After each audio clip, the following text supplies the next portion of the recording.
Congressman Michael Guest. Good morning, sir. How are you? Good morning, Paul. Great talking to you today. You are at home till next week.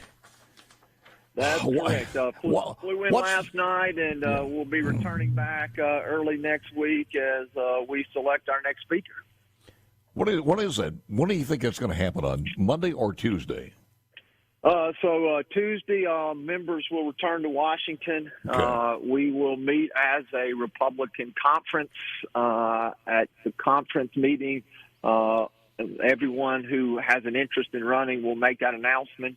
There will be nominating speeches. There will be speeches given by the candidates, and the conference will then select one individual to nominate as a Republican conference for speaker. And then the following day on Wednesday, I expect that we will go to the House floor and that we will then vote on the next speaker. There are several names who have been batted around, others who are still considering it. So it's still a fluid situation, but I hope that we will have a lot more clarity as we come into this weekend and early next week. But it's probably going to be Wednesday as far as it gets to the full House, because the preliminary stuff is only before the Republicans to make a decision, right? That's right. That's right. Okay. First, the earliest that we will have first vote for speaker will be Wednesday, and we'll see. It took 4 days and 15 different rounds for McCarthy to be able to secure the necessary votes.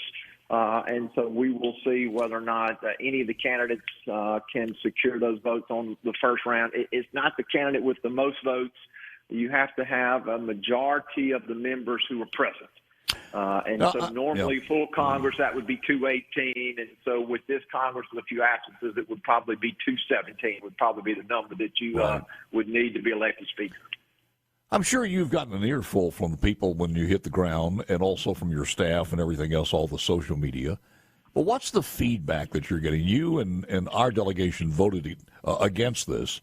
So is that this feedback you're getting? Because the feedback we had, we mentioned this yesterday on the air, that it seems the general population of this country out there, the rank and file as far as Republicans are concerned, are ready for a shakeup in Washington.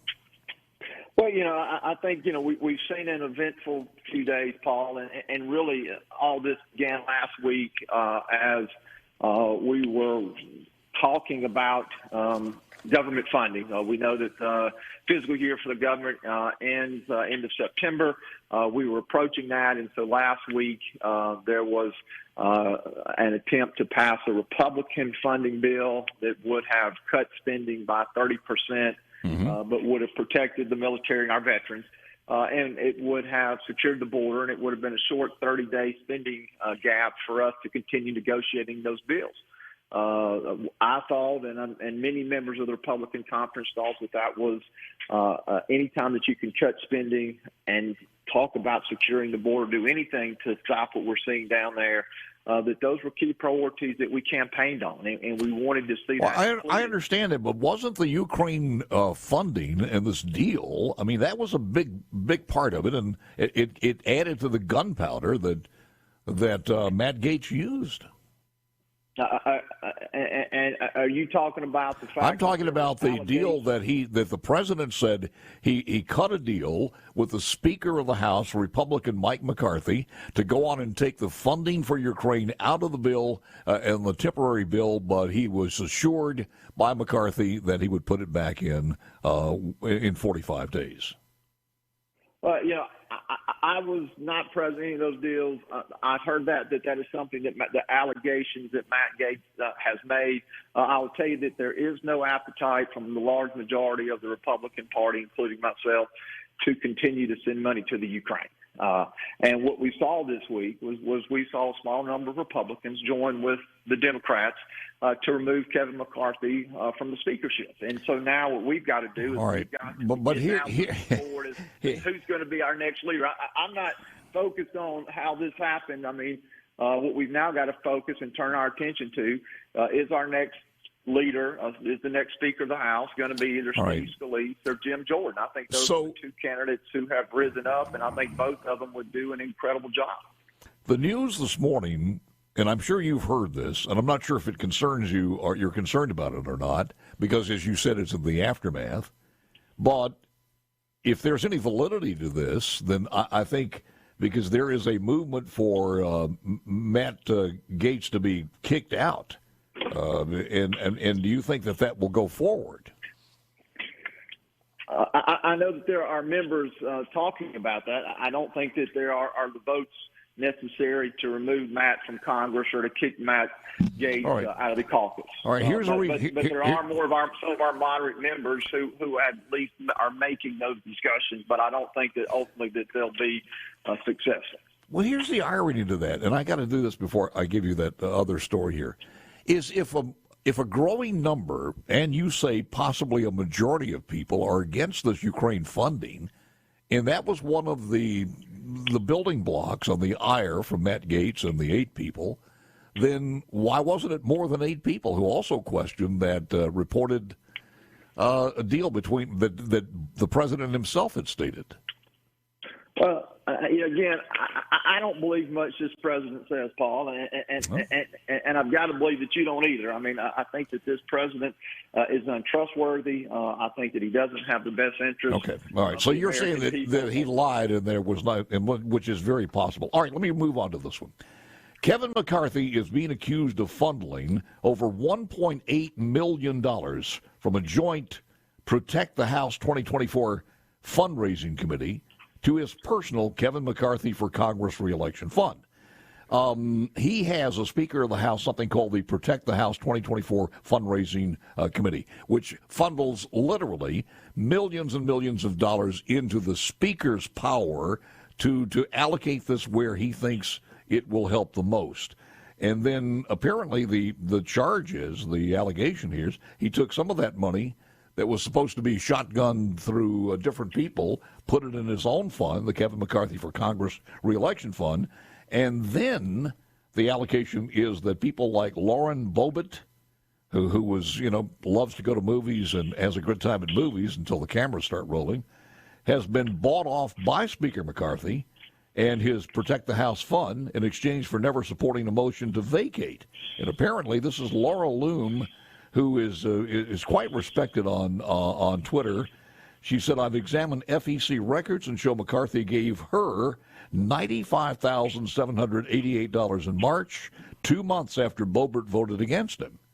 And then 3 months later, gave her another $31,000 plus and told these funds were given to Boebert by McCarthy's Protect the House funds under the conditions that she never support a motion to vacate against McCarthy. Can you speak to that? Well, I don't know of any motion to vacate if there was any side deals. What I do know is that Kevin McCarthy has been a phenomenal fundraiser who has given money to people who have voted both for and against him when he first ran for Speaker. Lauren Boebert, we know, had a very incredibly close race this year. The individual who ran against her is running again this year. And McCarthy has made it known that he wants to support our members who are in these crucial seats. And so I'm not surprised at all that McCarthy has given money to Lauren Boebert, but again, because she is a vulnerable member of the House. This is a seat that we could easily lose next election cycle unless she is well funded. But I would be very surprised if there were any side deals that were cut between McCarthy and Boebert. And Boebert is no friend of McCarthy. I mean, Boebert did not support Kevin McCarthy when he ran for Speaker the first time. But he has worked, meeting McCarthy, to raise money for a number of vulnerable House Republicans who are in these swing district seats, so that we can try to maintain and grow the majority next Congress. Turn our attention to the new Speaker race and who you think might be some of the leaders here, and if anybody may be favored by you as we turn the page on Kevin McCarthy, whether we like it or not. Back with Michael Guest. More coming up. Michael Guest. So far, we've heard of Steve Scalise and Jim Jordan. Anybody else that you know of? I know that there are some others. Hello? Did we lose the... Hey, Paul, dark horse name that I've heard is Kevin Hearn from Oklahoma. Yeah. Former businessman, head of the Republican Study Committee. His name has also been mentioned. I think those are the three most likely individuals that would finally be in the race. But I think it's ultimately going to come down to, as you said, Steve Scalise and Jim Jordan. Those are the two probably most popular members. We know that they both serve in different leadership roles. Steve Scalise is the majority leader, and then Jim Jordan is head of the Judiciary Committee, which is leading the impeachment inquiry into the president. I think most of us, I just get the feel most of us would be happy with either one of those. Certainly Steve Scalise being from close by in Louisiana, and Jim Jordan, absolutely incredible. I mean, he is. I think he's won the hearts of a lot of people as a good patriot. What do you think? It seems Scalise would be more palatable to any votes that he may get on the Democrat side, but I'm not too sure about Jim Jordan. Yeah, and look, I don't expect either candidate to receive any votes for Speaker by the Democrats. They will all vote lockstep for Jeffries, and so it will definitely be Republicans making that decision. You know, of course, Scalise, we remember him from being shot in 2017 and his recovery that he made from that. We know now that Steve is also battling cancer, and so that is something that is additional stress that he's having to go through at this time. And I think no one can challenge Jim Jordan's conservative credentials. He's been a proven conservative fighter from day one. And so I think both individuals would do an amazing job. We've just got to settle, and I hope we can settle very quickly on who's going to lead the House for the remainder of this Congress. Yeah, well, I mean, is that diagnosis to the point where it may hamper him and have some people doubt that he could to do this job? Well, I don't know that it what impact it may play. I know that, he's undergoing treatments right now. It wouldn't prevent me from supporting Steve if that is ultimately my decision. But, that is something that as people are looking and weighing the candidates out, some people may factor that into their decision-making process. Yeah. Do you favor one or the other? At this point, no. I mean, I like both. Steve does have the fact that he is from an adjacent district. His district actually butts up, if I'm not mistaken, to Mike Ezel's district on the coast. So there would be common interest as far as regional interests that we would have. But I've had the opportunity to work with Jim. Again, I know how he feels, how he thinks. And just knowing his record, I mean, I think either one would do an incredible job. I'm not committed to any candidate at this point. People are making calls. They're trying to line up supporters. And at this point, I'm going to wait until we get closer to early next week before I make a decision. What was your reaction when you saw the president's announcement that, hey, we got a problem at the border, we might need to build some walls? Well, it's been a long time coming. I mean, we preach that as Republicans time and time again. We've hammered Secretary Mayorkas and his administration every time that they come before the Homeland Security Committee. They've been adamant that walls don't work, that walls are antiquated, that that's something that we should not ever put another dollar in, and to see that them finally coming around is at least saying that maybe as Republicans we're making a difference. I think a lot of that, though, is the pressure they're getting from Democratic mayors and governors whose cities and states are being overwhelmed by the immigrants that are flooding north. Yeah, and I guess a lot of us also are thinking if it's this bad for them to have to do that, then it must be even worse than we think it is. It is, and it would be nice if the president would make at least a second visit to the border. I mean, he's only visited the border once in his 50-plus years of politics. His border czar, of course, the vice president, has done an incredibly terrible job doing anything to stop the flow of illegal immigrants. And I think that now that Democrats are finally fed up with it. And if we've got Democrats who are putting pressure on the White House to once again build the wall, we're going to see that those numbers are going to continue to rise, and it's going to have a negative impact across the country, not just on our border states. I agree with you 100%.